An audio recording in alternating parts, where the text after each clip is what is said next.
Na verdade, foi uma experiência espiritual, melhor dizendo, deixa eu me corrigir aqui. Foi uma experiência espiritual. Eu estava indo para a casa de Thaís, a gente ainda namorava nesse tempo, e eu estava dentro do ônibus com o meu fone de ouvido, escutando uma música, e naquele momento de oração com Deus ali no ônibus, e de repente eu comecei a chorar, comecei a me derramar na presença de Deus, e foi poucas vezes na minha vida eu ouvi a voz propriamente do Senhor falando comigo.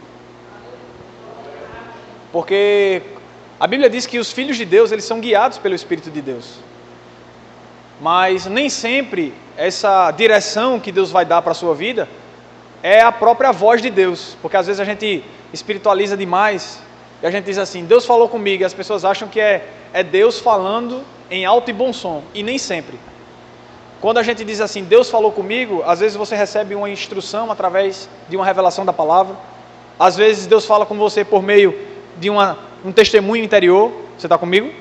De uma testificação no seu espírito, isso acontece muito. Deus às vezes coloca paz no seu coração para você tomar uma decisão, é Deus que está sinalizando, não necessariamente Ele está falando e você está escutando uma voz, vocês estão comigo? Mas Deus Ele fala por muitas maneiras. Deus Ele pode falar com você através dessa palavra que eu estou pregando agora, amém? Então Deus Ele tem a multiforme, né, as muitas maneiras de falar e de dirigir os seus filhos, né? Os filhos de Deus são guiados os filhos de Deus são guiados pelo Espírito de Deus. E eu estava no ônibus e comecei a orar ao Senhor, me quebrantar naquela dimensão espiritual, e de repente eu escutei aquela voz que era como se fosse dentro, fora, eu não lembro, eu não consigo explicar, melhor dizendo, se era algo externo ou algo interno, era uma mistura e aquela voz que ecoava dentro de mim dizia assim, eu estou contigo, não temas. E eu nunca esqueci disso, porque realmente foi uma experiência diferente que eu tive. E eu creio que foi Deus que falou comigo naquele dia, irmãos. Não tenho dúvida. Você está comigo? E por que eu estou falando isso no começo dessa ministração, dessa experiência que eu tive? Porque você precisa desejar essas coisas nesse tempo. Eu estou sedento, irmãos, de ouvir a instrução de Deus. E nós precisamos ter fome pela instrução do Senhor. Nós precisamos ter fome e sede pela palavra que vem de Deus, pela instrução que vem de Deus. Você está comigo? É quando você é criança e você está lá meio distraído com a explicação do professor quando você está na sala de aula. E você que já estudou, sabe. Todos aqui estudaram, mas você que já se expôs a esse ambiente de sala de aula, você sabe que se você não estiver muito atento àquilo que o professor diz, talvez se você perder um pouquinho da explicação, isso compromete todo o ensino. Você está comigo? Esse é pentecostal. Amém?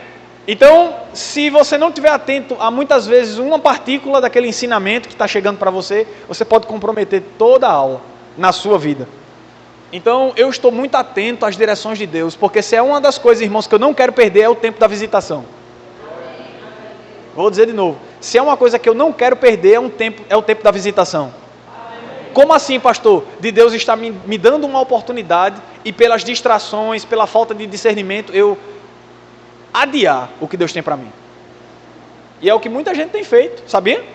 Por conta desse ambiente de muitas vezes não estarmos apercebidos. Por isso que Jesus disse, vigie e ore. O que é vigiar? É estar atento, é estar apercebido. Vigiar é você estar, sabe, alerta. Você está comigo? Está alerta, está atento, porque se a gente perder um pouquinho da instrução, da direção que Deus está nos dando para esse tempo, a gente pode perder o foco do propósito. Não é esse o plano de Deus para a minha vida. Eu não quero perder o tempo da visitação. Eu não quero perder uma oportunidade. Deus às vezes está colocando algo na minha mão, uma responsabilidade na minha mão, e às vezes por não estar atento às direções, eu posso perder aquilo. Amém? Eu posso colocar em xeque, eu posso adiar os planos de Deus para mim. Você sabia que aquilo que Deus quer fazer com você, Ele quer fazer agora? E quem é que está adiando o projeto de Deus para a minha vida? Quem adia somos nós, irmãos. Com a nossa falta, às vezes, de posicionamento e comprometimento com o que Deus tem, às vezes a gente adia.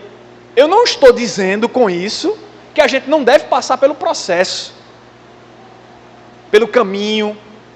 Amém? Não estou dizendo. Mas tem muita coisa que Deus já sinalizou que já deveria estar sendo uma realidade na sua vida. E por que não está sendo? Porque muitas vezes a gente adia com as nossas atitudes, com a nossa procrastinação, que é uma bênção nesse tempo. O brasileiro gosta de deixar as coisas sempre para depois. Não é o desejo de Deus que as coisas muitas vezes demorem muito para se cumprir. E às vezes demora porque a gente pede. Ah, pastor, mas Abraão esperou 25 anos pela promessa. Talvez se ele não tivesse sido desobediente e ter feito um filho na escrava, talvez a instrução, a inspiração de Deus para Isaac tinha sido antes. Você está comigo ou não? Vou dizer de novo. Ah, pastor, mas o senhor está falando que Deus quer fazer agora. Abraão esperou muito tempo pela promessa. Correto. Mas talvez se ele não tivesse dado ouvido à esposa no que diz respeito a fazer um filho na escrava e abortar, pelo menos por um tempo, o plano de Deus para a vida dele, teria sido muito mais rápido. Você está comigo? Mas muitas vezes por não estar sensível, por não estar apercebido do ambiente e dar ouvido a uma distração, porque ele deu ouvido a uma distração, ele perdeu o tempo. Graças a Deus que isso não comprometeu o todo, na vida dele. Porque a promessa de Isaac se cumpriu. O dano que foi gerado, talvez não tenha sido suficiente para que Deus, amém, não realizasse, impedisse. Graças a Deus por isso. Mas, irmãos, tem coisas na nossa vida que é como barreiras que se levantam e a gente às vezes fica... Mas eu louvo a Deus, porque nós estamos aprendendo. E o conhecimento, ele liberta. Conhecimento, irmãos, faz você andar com as suas próprias pernas. É por isso que muitos pastores não querem que as ovelhas conheçam, porque querem as ovelhas presas a ele. Querem as ovelhas presas ao conhecimento que o pastor tem. E se você, às vezes, ficar preso ao conhecimento que o pastor tem, você não consegue caminhar com as suas próprias pernas. Você está comigo? É por isso que a gente quer que você conheça. Não é proibido pensar nessa igreja. Vou dizer de novo, não é proibido pensar nessa igreja. Só que pensar dói. Raciocinar. Você está comigo? Por isso que é mais fácil dizer que não sabe a resposta do que pensar. Às vezes uma pessoa pergunta assim, e aí? Às vezes você até sabe, mas até o raciocínio encontrar naquela resposta, você diz assim, não, deixa para lá. Não precisa mais não. Então a gente precisa, e o que é que isso tem a ver com o que eu estou falando? Nós precisamos estar sempre inclinados à direção de Deus. Para não perder o tempo da oportunidade. Aí eu quero te fazer uma pergunta antes de ler esse texto. Você tem agarrado as oportunidades para a sua vida? Ou você tem deixado passar? Lucas capítulo 15.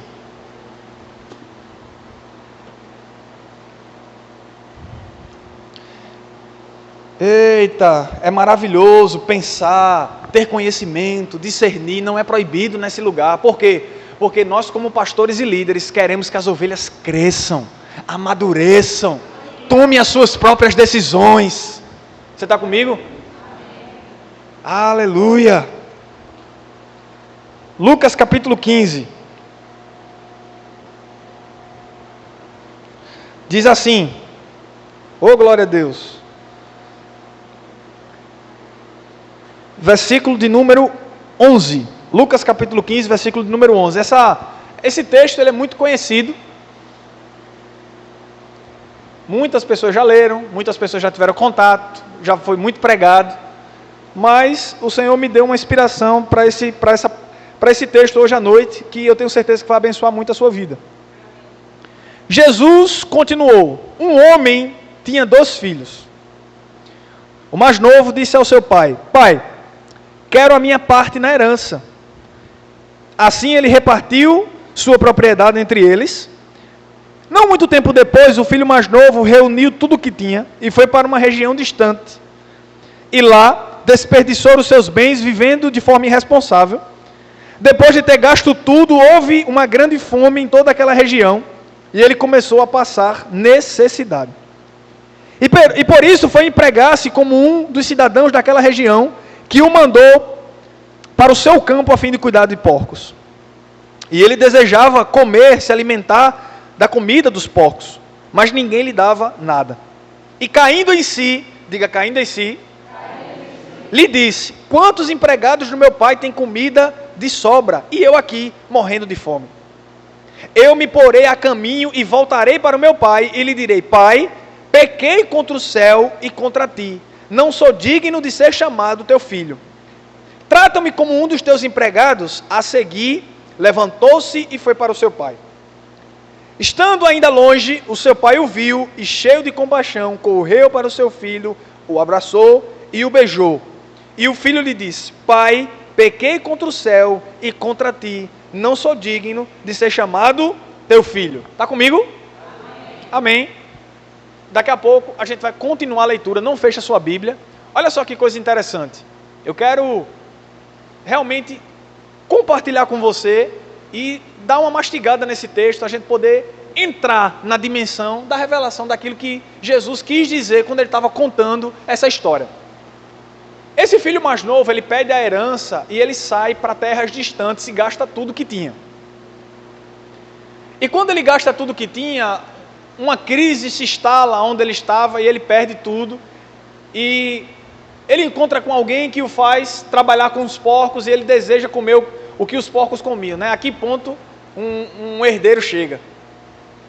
Ao ponto de perder todo o seu direito, tudo aquilo que tinha, tudo aquilo que o pai havia dado, ao ponto, ele chegou realmente, o que a gente chama hoje no fundo do poço, né?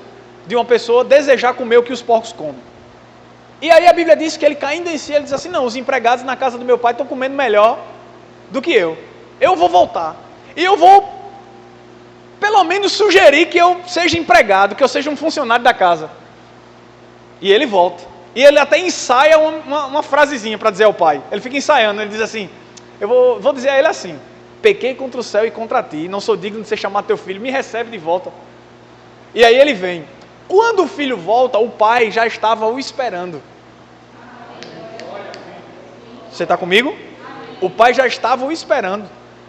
O abraça, o beija, e é tudo aquilo que a gente já conhece do texto. Devolve tudo, reestrutura, restitui tudo aquilo que era dele. A gente sabe que cada coisa tem um simbolismo. As sandálias, as vestes novas, o anel que representa a aliança, a herança que ele tinha, o compromisso. Você está comigo? Amém. E, além disso, manda fazer uma festa. Vamos nos alegrar, porque o meu filho que estava longe, voltou. O meu filho que estava morto, reviveu. Eu estava perdido e foi achado. Vamos comer e vamos fazer uma festa. E o Senhor falou comigo acerca disso. Sabe, queridos, porque muitas vezes nós subestimamos o pai que nós temos. E qual era a mentalidade de um filho que não conhecia o pai? Eu vou retornar para ver se ele me recebe, pelo menos como funcionário. E eu quero fazer uma pergunta para você diante desse texto. Como você tem se relacionado com Deus? Tem pessoas que acham que Deus é como se fosse um patrão rígido.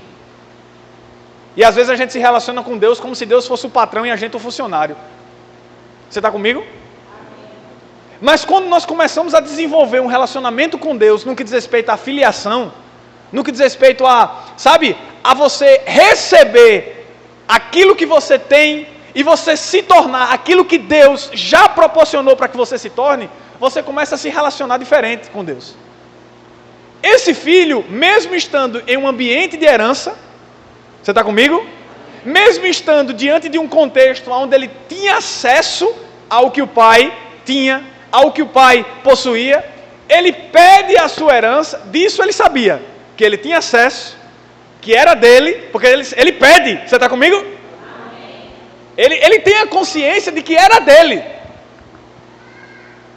Olha só que coisa poderosa, a gente precisa entender isso aqui, porque isso vai fazer toda a diferença quando eu for concluir essa mensagem. Ele tinha consciência que era dele, e ele pede: pai, eu quero a herança. Você está comigo? Não é o filho mais velho que pede a herança. Quem pede é o filho mais novo, que tem a iniciativa de pedir. Pelo menos é assim que Jesus fala. Jesus diz assim: o mais novo disse, pai, eu quero a minha herança. Então foi o mais novo que teve a iniciativa de pedir, Senhor, eu quero a herança. Você está comigo? E quando o mais novo recebe o que lhe é de direito, ele sai, gasta tudo e volta. Com a mentalidade de que ele não vai me receber da mesma forma. Vou dizer de novo. Com aquela mentalidade, ele não vai me receber da mesma forma. Eu vou implorar para pelo menos um funcionário dele eu ser. E quando ele volta, ele se surpreende. Porque o pai devolve a ele tudo aquilo que ele tinha perdido. Eu quero dizer, que tipo de pensamento você tem acerca de Deus?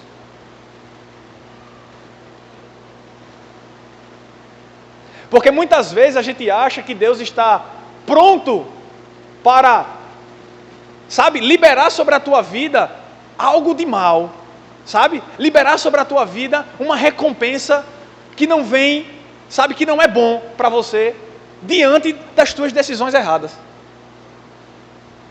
E muitas vezes achamos que Deus está a ponto de pesar a mão sobre nós por conta de atitudes erradas. Eu quero dizer uma coisa para você.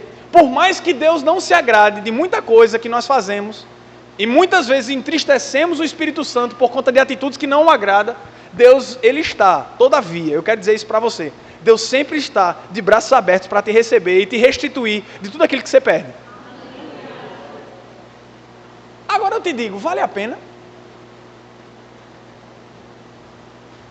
A gente já sabe como é que o caráter de Deus se manifesta, mas eu quero te dizer, vale a pena? Porque o filho mais novo, ele chega em uma situação que eu vou te contar uma coisa. Vale a pena pedir a herança e sair?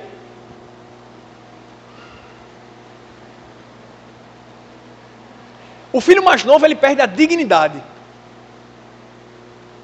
Porque um herdeiro, ele precisa se comportar como herdeiro. E ele estava comendo comida de porcos.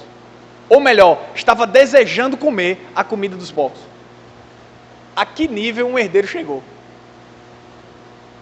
De renunciar à sua posição para viver uma vida dissoluta. E eu quero dizer, essa vida dissoluta, mesmo sendo herdeiro, mas quando você se submete a um outro ambiente, você fracassa. Porque aquele não é ambiente para herdeiro.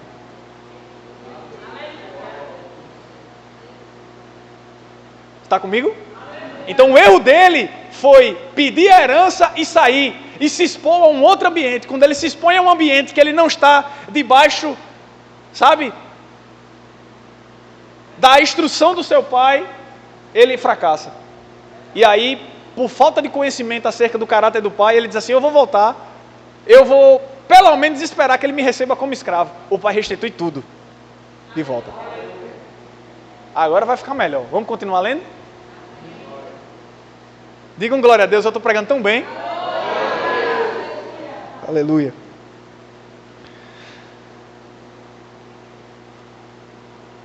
Versículo 18, e porei a caminho e voltarei. Isso é o filho mais novo ainda. Pai, pequei contra o céu e contra ti. Não sou digno de ser chamado teu filho. Trata-me como um dos teus empregados. E a seguir, levantou-se e foi para o pai. Estando ainda longe, o pai o viu. E cheio de compaixão, correu para o seu filho, o abraçou e o beijou. E disse, pai, pequei contra o céu e contra ti. Não sou digno de ser chamado teu filho. Mas o pai disse, servos, depressa, tragam uma melhor roupa e vistam nele, coloquem o anel, o calçado nos pés e tragam um novilho gordo, matem-no, vamos fazer festa e nos alegrar, pois ele estava morto e voltou à vida, estava perdido e foi achado, e começaram a festejar o seu retorno. Você tem um pai bom que se importa com você. É uma unanimidade, irmãos, que esse pai representa Deus. Você está comigo? Nós temos um pai bom. Irmãos, eu sei, eu tenho consciência do pai que eu tenho. De um pai que não quer o meu mal, de um pai que não quer me castigar, de um pai que não quer pesar a mão sobre a minha cabeça.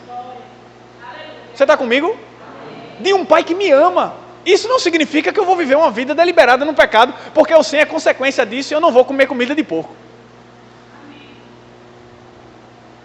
Agora, um filho, ele não pode ser fiel a Deus por medo das consequências. Olha, se eu não fizer isso, Deus vai pesar a mão sobre a minha vida. Se eu não andar dessa forma, Deus vai me castigar. Eu não sei você, mas eu desenvolvi um hábito com a minha família. Eu obedecia ao meu pai porque eu amava ele, não por medo de apanhar.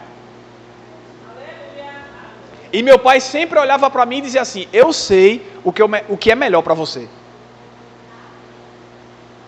Minha mãe também dizia isso para mim. Ela dizia para mim, disse: meu filho, eu sei o que é melhor para você. Então eu me apoiava nisso.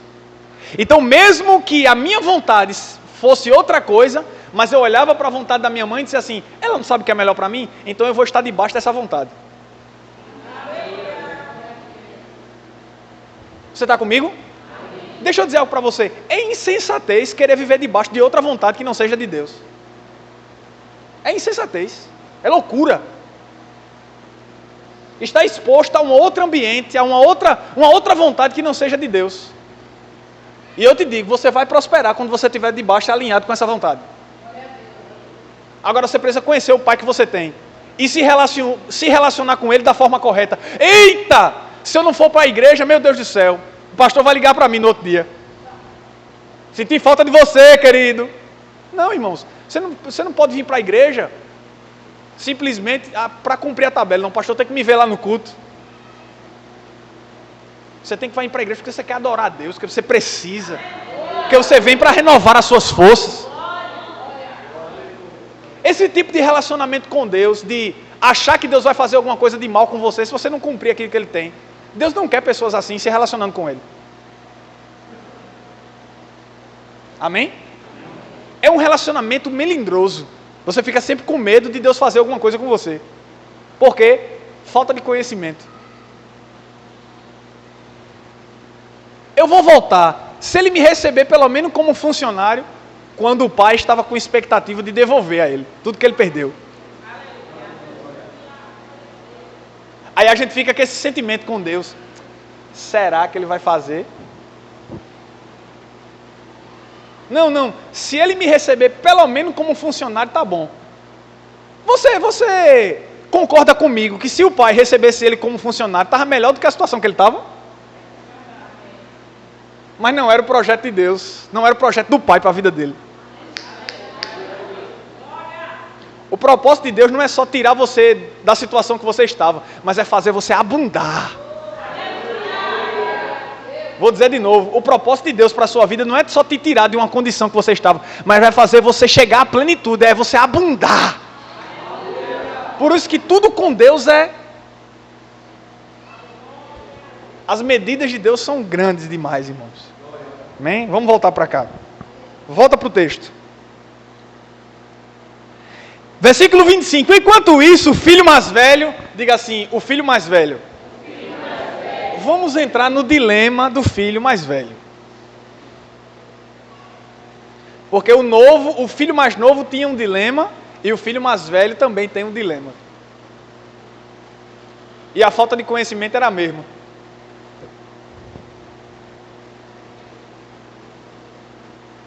Enquanto isso, o filho mais velho estava no campo. Quando se aproximou da casa, ouviu a música e a dança. Então chamou um dos servos e perguntou: o que está acontecendo? E este lhe respondeu: seu irmão voltou, e seu pai matou um novilho gordo e o recebeu de volta são e salvo. O filho mais velho encheu-se de ira e não quis entrar. E então seu pai saiu e insistiu com ele. Mas ele respondeu dizendo: olha, todos os anos tenho trabalhado como um escravo teu, e nunca desobedeci às tuas ordens, mas nunca me deste nem um cabrito, para que eu pudesse festejar com os meus amigos. Mas quando volta para casa esse teu filho, que esbanjou os teus bens com prostitutas, manda matar um novilho para ele. Olha para mim. Pastor, por que o senhor disse que a falta de conhecimento era a mesma? Porque os dois não conheciam o pai que tinha. Pastor, e por que os dois não conheciam o pai que tinha? Primeiro, o dilema do filho mais novo era o quê? Rapaz, eu vou voltar. Se ele pelo menos me receber como um funcionário... Você está comigo? Ele não conhecia o caráter amoroso que o pai tinha, de restituição de tudo aquilo que ele precisava. E qual é o dilema do filho mais velho? É de não sair. Ele não saiu como mais novo. Ele estava lá, se expondo àquele ambiente, vivendo na mesma casa, comendo da mesma comida, mas não tinha acesso, não tinha o conhecimento de possuir o que o pai tinha. E não só isso, não só de possuir o que o pai tinha, mas usufruir daquilo que o pai era. E a gente vai ler esse texto agora. Olha só.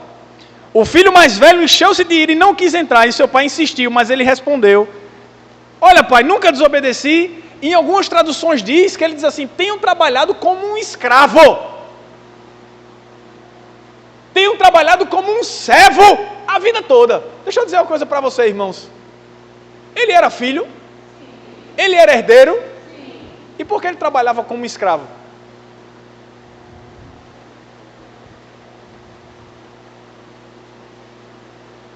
Olha o nível de relacionamento com Deus. Olha o nível de relacionamento com o Pai. Debaixo de um medo e de uma falta, sabe, de discernimento e de conhecimento. Sem nunca desobedecer uma ordem sequer tua. Em outras palavras, eu nunca desobedeci o Senhor. Nunca questionei uma das suas ordens. Não era um relacionamento sadio de um filho para com o pai, mas de um patrão para com um funcionário. E é assim que muitos cristãos têm vivido em relação a Deus. Como se Deus fosse um patrão e ele fosse um funcionário. Você está comigo? Amém. Sem acesso, sem diálogo, sem provisão, sem amizade.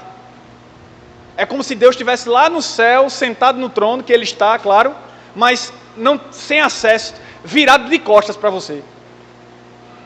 É um Deus que virou as costas, às vezes, para o homem. Deixa o homem sem provisão nenhuma, sem nenhum tipo de assistência, deixa você desamparado. É isso que muitas pessoas pensam acerca de Deus. E não um Deus que está inclinado para ouvir as tuas orações. Um Deus que está de braços abertos para te aconselhar, para te ajudar e para te ajudar nas tuas fraquezas, que é isso que a Bíblia diz. Para te ajudar nas tuas fraquezas. Um Deus que entende, um Deus que sabe, um Deus que te conhece. Você está comigo? Muita gente não desfruta de um relacionamento assim. E é triste. E aí vamos lá. E disse o pai: meu filho, você está sempre comigo, e tudo que eu tenho é teu.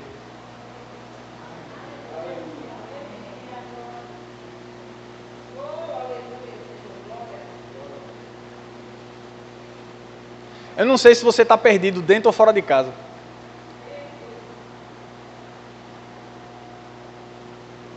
Vou dizer de novo. Não sei se você está perdido dentro ou fora de casa. Mas de uma coisa eu sei. A gente precisa melhorar o nosso relacionamento com Deus.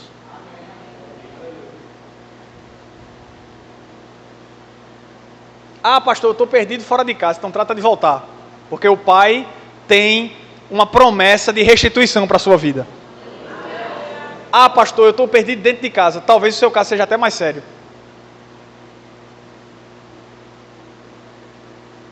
Por quê? Porque você está no mesmo ambiente. E Judas estava nesse mesmo ambiente também. Eu estou falando, parafraseando o texto, trazendo uma realidade que nós estamos vivendo na nova aliança. Você está comigo? No que diz respeito à nossa vida hoje. E quando eu leio um texto como esse, é claro que esse texto, falando acerca do filho mais novo e mais velho, é uma representação de situações que acontecem na vida do homem. E o pai, que representa o Deus amoroso, bondoso, gracioso, misericordioso, é claro que está falando de situações que o homem vive. Quantas pessoas estão fora, sem a perspectiva, sem o conhecimento do caráter de Deus, para voltar achando que Deus não é o Deus benevolente e misericordioso para recebê-las de volta? E quantas pessoas estão dentro de um contexto, dentro da casa de Deus, dentro da casa do Pai, sem estar discernindo, usufruindo daquilo que o Pai pode proporcionar para elas? Porque esse texto está falando de duas coisas, no que diz respeito ao filho mais velho. Ele diz assim: filho, eu não sei se você percebeu, mas você trabalhou a vida toda sem nunca desobedecer uma ordem minha, mas eu sempre estive aqui com você. É como se o pai estivesse dizendo assim: a gente podia ter desenvolvido um outro tipo de relacionamento. E você não atentou para isso. A gente podia ter se relacionado de uma outra forma. Por quê? Porque isso ia dar acesso a tudo aquilo que eu tenho, porque tudo que eu tenho é seu. Você está comigo? Nós falamos de acessar o que Deus tem. E eu creio que nós podemos tudo aquilo que a Bíblia diz que nós podemos. Você está comigo? Mas como está o teu relacionamento com Deus e como você desenvolve isso? Você sabia que o teu relacionamento com Deus, a partir de um ponto, de você entender o caráter dele. Quando você entende o caráter de Deus, você consegue se relacionar com ele da forma correta. Deus é bom, ponto.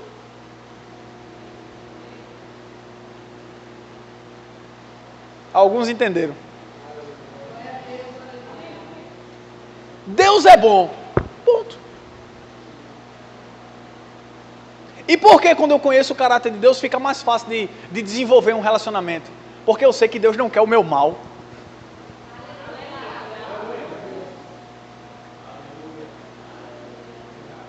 Deus não quer que eu fracasse. Não é o desejo de Deus que eu tenha frustrações. Não é o desejo de Deus que eu tenha relacionamentos frustrantes. Não é o desejo de Deus que eu caia no chão. Não é o desejo de Deus que eu aborte os processos. Não é o desejo de Deus que eu, faça as coisas pela metade. Não é o desejo de Deus que eu não viva a plenitude. O desejo de Deus é que você tenha a melhor vida que Ele pode proporcionar para você. É por isso que Ele disse, eu vim para que tenham vida e vida em abundância. Ou seja, não é em qualquer vida, é uma vida abundante. Aí ele diz, gente, se Deus não poupou, a Bíblia diz, Deus não poupou seu filho, como Ele não poderia também dar a vocês todas as outras coisas? Aí eu te digo, se Deus não poupou Jesus, se Ele deu Jesus pela humanidade, Ele não dá as demais, não? As outras coisas? Só que tem gente que vive uma fidelidade de Deus apenas para o futuro. Não, Deus vai fazer. Deus vai me proporcionar. Deus vai cumprir. Quando a palavra de Deus diz que Ele deu. E as pessoas vivem uma fidelidade de Deus para o futuro e parece que hoje a gente não tem provisão, não tem assistência, não tem nada. E eu quero dizer, tem provisão, assistência para a sua vida. Agora tudo vai depender do nível de relacionamento que Deus tem com você e que você tem com Deus. E a chave para você se relacionar é você entender o caráter dele. E sabe por que muitas pessoas travam muitas vezes? Está falando de pai e filho aqui, não está? Às vezes pela falta de discernimento. Deixa eu reformular isso aqui para você entender melhor.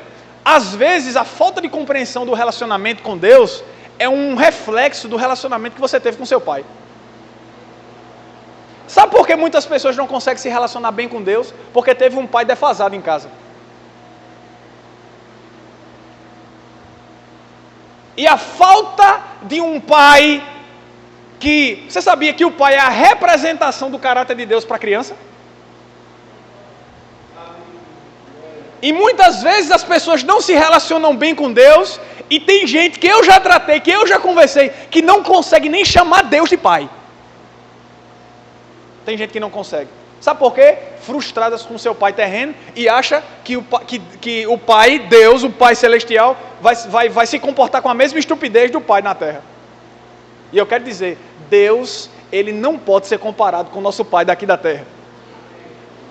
Por mais que você tenha tido uma experiência maravilhosa no que diz respeito à paternidade, por mais que seu pai tenha sido um super-herói para você, por mais que seu pai tenha sido maravilhoso, não se compara com a grandeza do Pai Celestial, do caráter e do amor que Ele tem por você. Pastor, e o outro lado? Por mais que você tenha tido um pai irresponsável, por mais que você tenha tido um pai totalmente depravado no que diz respeito ao posicionamento que ele precisava ter em casa, todavia, Deus, Ele é fiel. Você está comigo? E Deus pode suprir essa necessidade na sua vida. E eu já conversei com diversas pessoas. E o que é que a gente tem que fazer, pastor? Simplesmente se expor a essa nova paternidade. Deixa eu dizer uma coisa para você. Todas as suas necessidades da alma, quem vai suprir não é o mundo não, é Deus. Tem maridos, tem homens que não tiveram uma boa estrutura familiar. E quando ele casa, ele quer que a esposa vire sua mãe. Você sabia? Querem ser cuidados num nível que quer que a esposa se torne sua mãe. Mas por quê? Porque falta de base e estrutura familiar. Você está comigo? E ele quer suprir, através da esposa, algo que só Deus pode suprir na vida dele. Porque a palavra de Deus, ainda que uma mãe se esqueça do seu filho, todavia ele jamais esquecerá. Ele jamais esquecerá. Ou seja, essa necessidade deve ser suprida em quem? Vou dizer de novo, essa necessidade deve ser suprida em quem? Acabou. Agora queremos suprir a nossa alma com pessoas? Vai dar errado. Porque é algo que a sua esposa não vai poder lhe entregar, não vai poder lhe dar, porque ela não é sua mãe. Você está comigo? Então, existem lacunas muitas vezes que se instalam pela falta de discernimento do caráter de Deus. E isso compromete a tua estrutura de fé, compromete a tua percepção das coisas espirituais e compromete o que Deus pode fazer na sua vida, pela falta de discernimento do caráter dele. Deus pode fazer? Deus pode fazer? E por que ele não faz?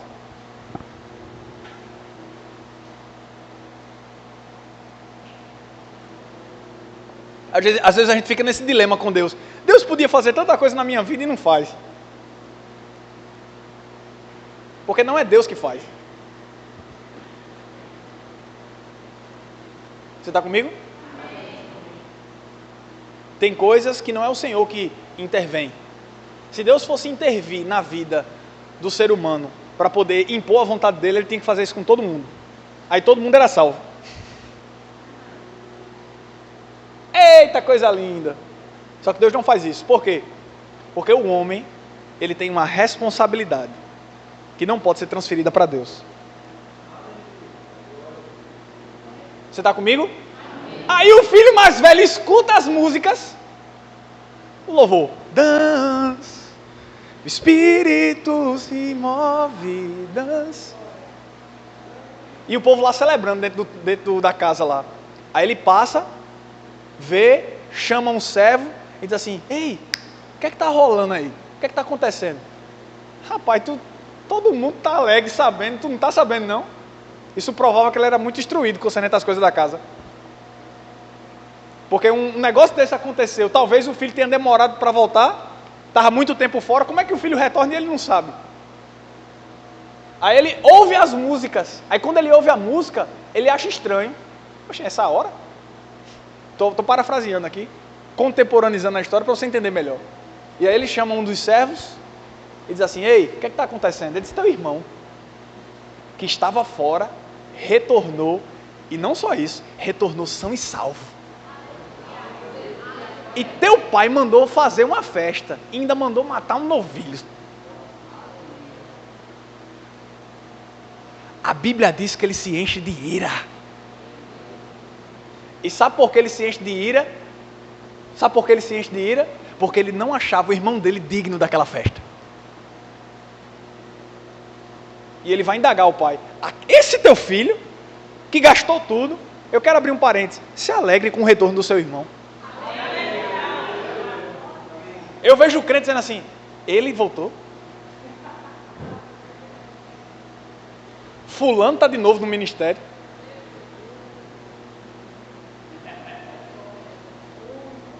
Fulano pregando de novo. As pessoas ouvem o barulho da festa e se enchem de ira. Vou dizer de novo: as pessoas ouvem o barulho da festa e se enchem de ira. Mas tem um povo que se alegra com o retorno das pessoas. Eu sou alguém que me alegro quando um filho retorna para casa.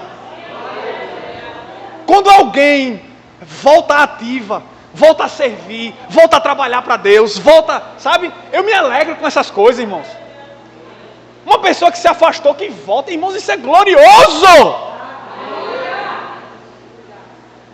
E tem gente que quer. Não, ele não é. E aí ele recusa até entrar. Aí o pai tem que sair da festa para falar com ele. Você está comigo? O pai sai da festa, vai falar com ele, diz assim: o que é que está acontecendo? Por que você não quer entrar? O pai não estava entendendo esse tipo de atitude. E ele vai explicar: esse teu filho,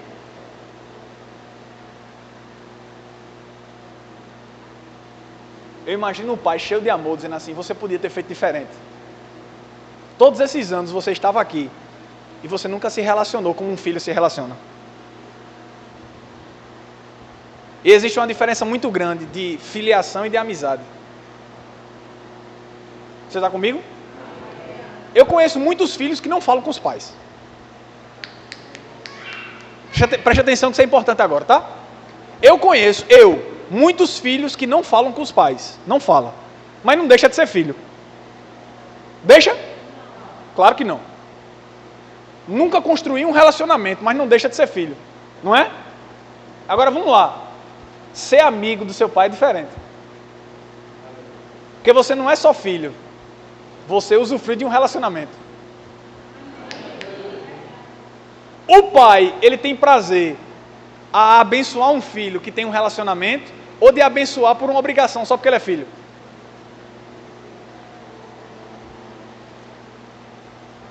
Preste atenção na intensidade. É diferente, irmãos. É diferente. Uma coisa é você usufruir dos direitos da sua paternidade. Outra coisa é você sentir prazer em se relacionar com seu pai. Você está comigo? Porque fica mais fácil. Mas isso só vai ser possível quando você estiver aberto, quando você abrir o seu coração para isso. E o filho mais velho, ele estava totalmente com o coração endurecido para esse relacionamento. E ele sempre viveu como um escravo. E ele diz: eu estou sempre aqui, e tudo que eu tenho é seu.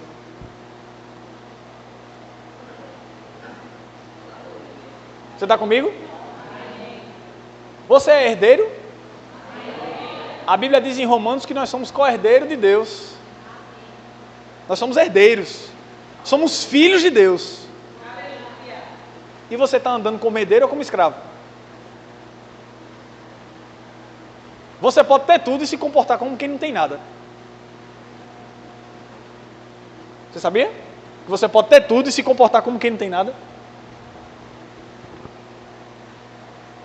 E essa é uma mensagem para você entender. Eu não sei em qual situação você se enquadra. Alguém tem horas aí que eu estou perdido?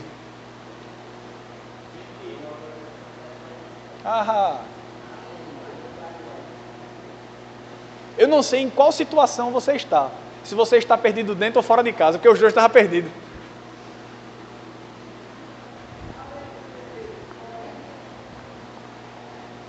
Pastor, eu não estou enquadrado em nenhuma das duas situações, mas desenvolver o seu relacionamento com Deus você precisa. Você está comigo? Talvez você esteja aqui dentro, inserido dentro da igreja, inserido dentro do corpo de Cristo, vivendo o que a palavra de Deus diz, mas ainda tem lacunas no relacionamento com Deus que precisam ser preenchidas, precisa de avanço, precisa ainda de mais lenha para o fogo pegar mais rápido. Aí eu te digo, é uma questão não de quantidade de fogo. Fogo tem, é só mais lenha, porque o fogo ele vai crescendo à medida que você vai colocando. Você está comigo? Agora, se não tem iniciativa da nossa parte, Deus coloca uma responsabilidade na nossa mão e nós desperdiçamos. Eu te digo, não perca o tempo da visitação, irmão. Não perca o tempo da visitação. Deus está colocando uma oportunidade na minha mão, eu não estou desperdiçando. Eu não estou desperdiçando a oportunidade que Deus tem colocado na minha mão. E se eu estou ministrando essa palavra para você, é porque eu amo a sua vida e eu quero ver você bem. Eu quero ver você prosperar. O que eu tenho recebido de mensagens de pessoas que estão desistindo nesse tempo, você sabia? E qual é a minha palavra? É a mesma. Jesus é o remédio.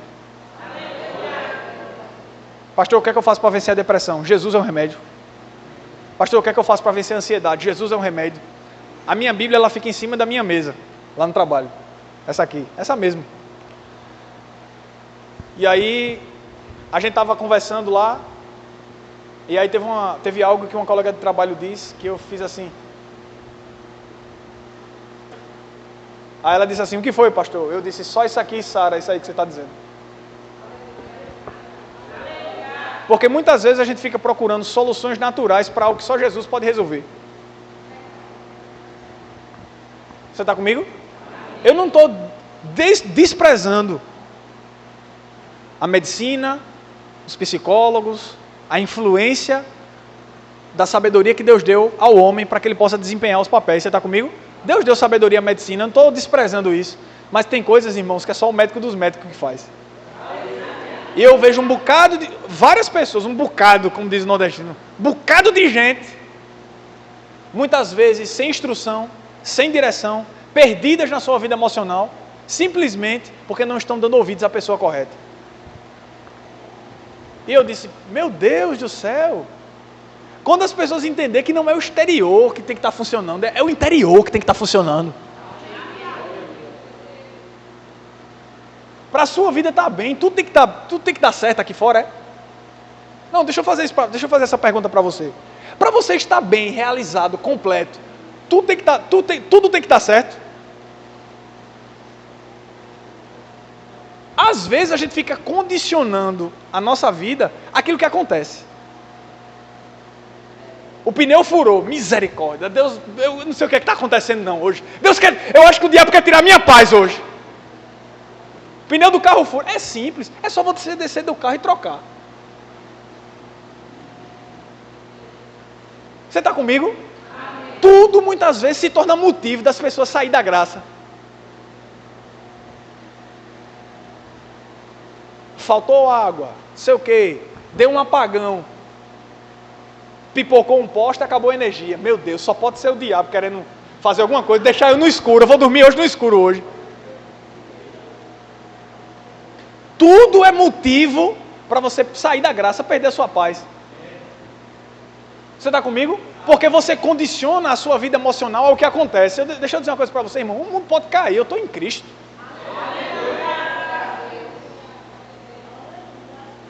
Amém.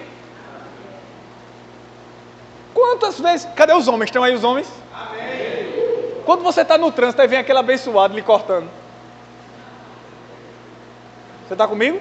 Amém. Você está no trânsito, aí vem aquele abençoado lhe cortando e ainda dá uma buzinada, porque parece que é assim, você está no trânsito, ele é que faz errado e você ainda é o culpado, né? Na mente dele, quem errou foi você. Né? Aí o que é que você tem que fazer?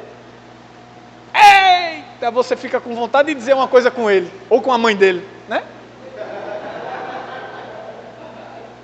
Pronto, só tem santo aqui, é? Ô Jesus, eu estou sentindo cheiro de céu nessa igreja.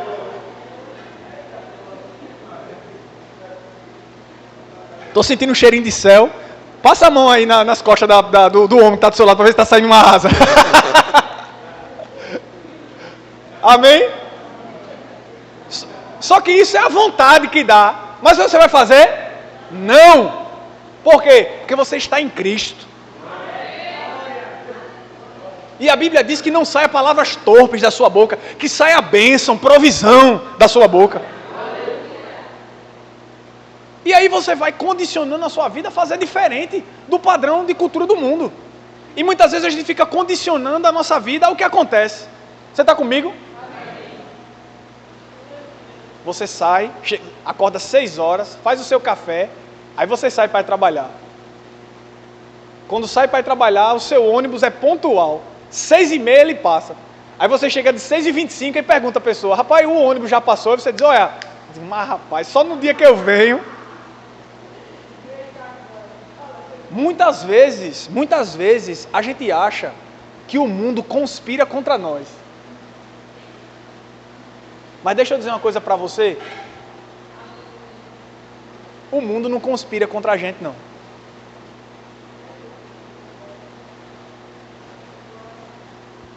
Pastor, o que é que você quer dizer com isso?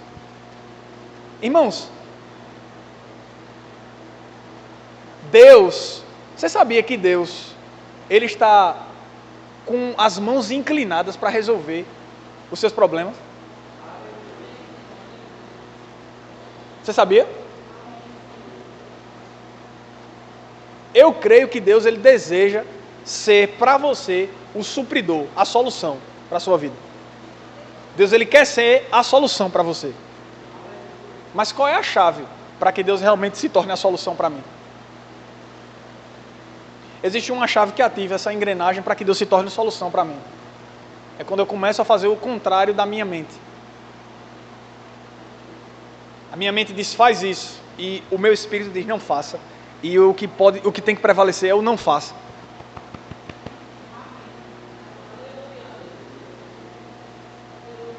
Como você se relaciona com Deus?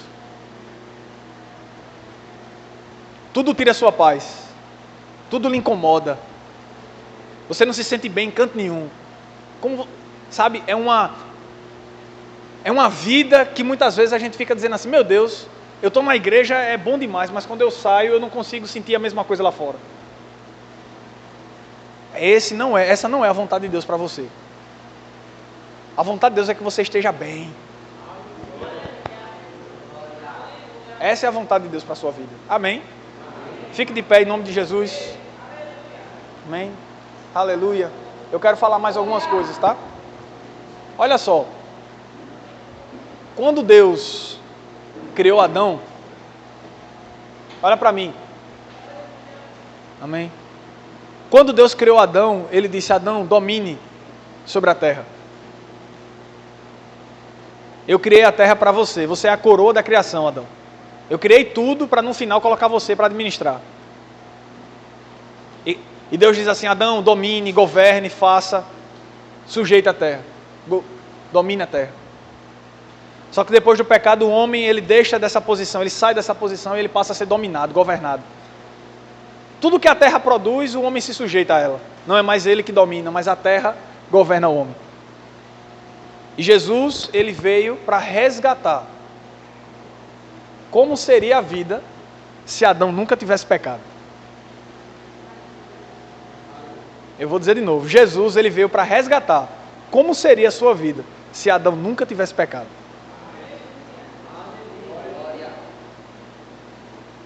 Você está comigo?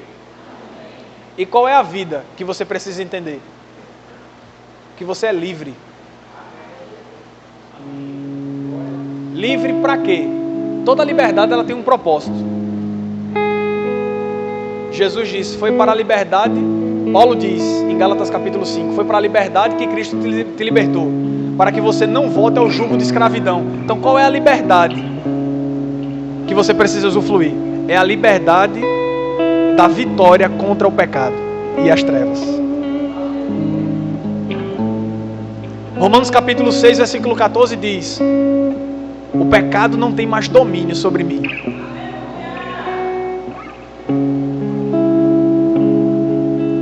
Essas coisas não têm mais domínio sobre a sua vida. E você tem uma opção a fazer. Você está comigo? Você tem uma opção a fazer. Pastor, qual é a opção? Quando Caim se encheu de ira porque a oferta de Abel foi aceita, o que é que Deus disse? O pecado bate à tua porta. O pecado jaz à tua porta. O que é que Deus disse? Cumpre a ti dominá-lo. O pecado bate à porta de muita gente, gente. Todos os dias o pecado bate. É aquela música de Thales, né? Todo dia o pecado vem. E é verdade. Só que você tem que entender que tem uma força aí dentro de você. Tem uma graça aí dentro de você. Tem o Espírito Santo que habita dentro de você.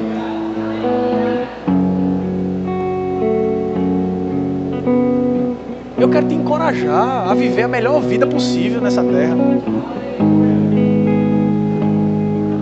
A melhor vida possível. A viver uma vida, sabe, livre. De você não ser tentado a pedir a sua herança e ir embora. Sabe por que eu não sou tentado de pedir a minha herança e ir embora? Porque eu sei da segurança que é estar nesse ambiente.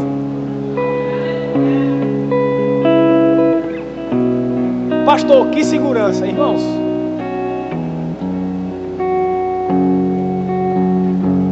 Oh, aleluia.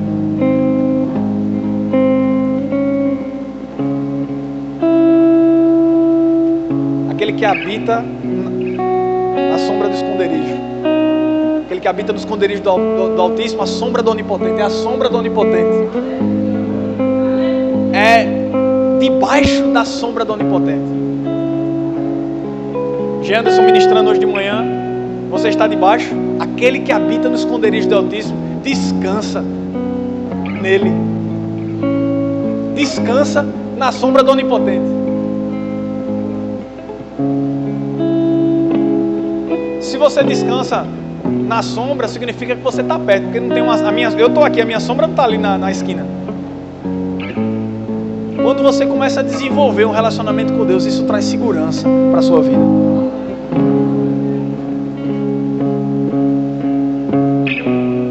Traz segurança. Amém? Vamos orar? Fecha teus olhos. Senhor Jesus, eu quero te agradecer por essa palavra, Pai. Senhor Jesus, eu quero te louvar. Quero te agradecer, Senhor, por tudo aquilo que o Senhor fez. Eu quero te agradecer pela tua palavra.